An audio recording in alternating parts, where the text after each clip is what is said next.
নমস্কার বন্ধুরা, বন্দনা ব্লগে স্বাগত। আজকে আমি ব্লাউজের মাপ কিভাবে নিতে হয় সেই ভিডিও নিয়ে চলে এসেছি। তো একজন কাস্টমার দেখো আমাকে পুরনো ব্লাউজ তার দিয়ে গেছে আর সাথে দুটো ব্লাউজের পিস দিয়ে গেছে। তো এই যে ব্লাউজটা, এই ব্লাউজ থেকে আমি মাপ কিভাবে নিতে হয় সেটাই তোমাদের সাথে শেয়ার করতে চলেছি। তো ভিডিওটা আমার সাথে দেখতে থাকো। তো ব্লাউজটা যেহেতু সোজা ভাবে আছে, তো সোজা ভাব থেকে আমি উল্টো ভাবে ব্লাউজটাকে ঘুরিয়ে নিচ্ছি। তো দেখো ব্লাউজটা এখানে ইন্টারলক সেলাই দিয়েছে। তো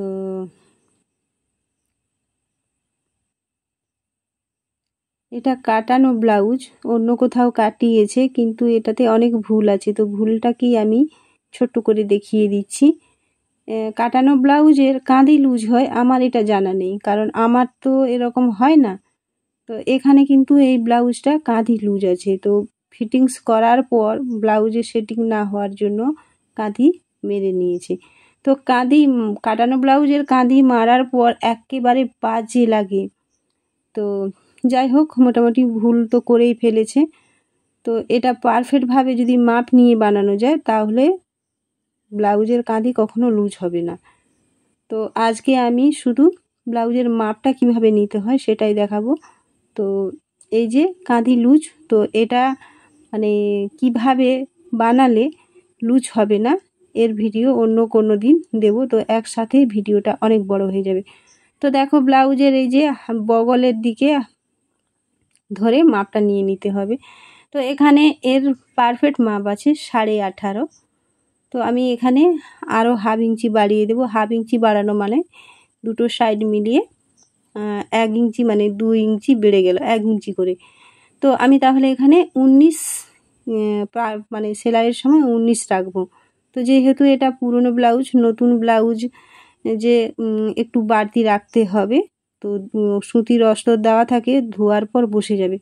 তো এখানে কোমর কিন্তু 14.5 আছে, সেই একই রকম আমি কোমর এখানে 15, মানে সেলাই আমি 15 রাখবো পারফেক্ট। তো একটা একটা মাপ করে নিচ্ছি আর এখানে আমি খাতাতে তুলে নিচ্ছি, কারণ না তুলে রাখলে সমস্যা হবে। তো সেই জন্য মানে মাপ করে তুলে রেখে দিচ্ছি যাতে সমস্যা না হয় আমার। তো এবার আমি যেটা করব সেটা হলো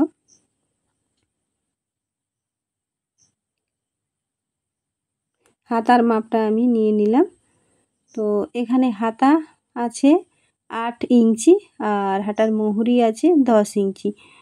তো আমি হাতা এখানে 10-এ কাটবো, কারণ এই চওড়া করে মুড়বো। আর যেহেতু মোহরি 5 আছে, 5 থেকে আমি 3 সুতো বাড়িয়ে দেব সেলাইয়ের সময়।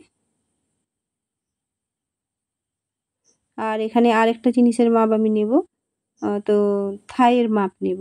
এই যে থাইয়ের মাপ কীভাবে নিতে হয় দেখো, তাহলে কিন্তু একেবারে লুজ বা টাইট কোনোটাই হবে না, একেবারে পারফেক্ট হয়ে যাবে। তো এই মাপটাও আমি তুলে রাখলাম, দুটো মাপ।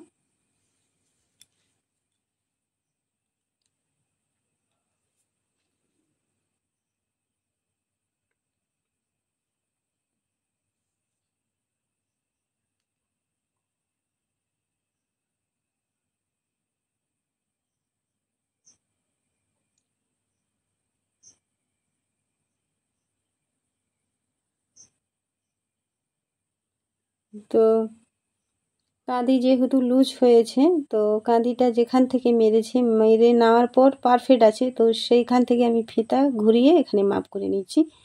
কাঁধে কিন্তু এখানে 8.25 ইঞ্চি আছে, সেই 8 ইঞ্চি রাখবো এখানে। একটুকুনো মানে বেশি করব না আর কমও করব না, এটা সেই একই রকম 8ই থাকবে। তো আমি এখানে 8 তুলে নিলাম।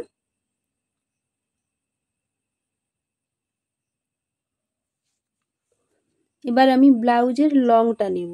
তো ব্লাউজের লং কিন্তু এখানে 12.5 আছে।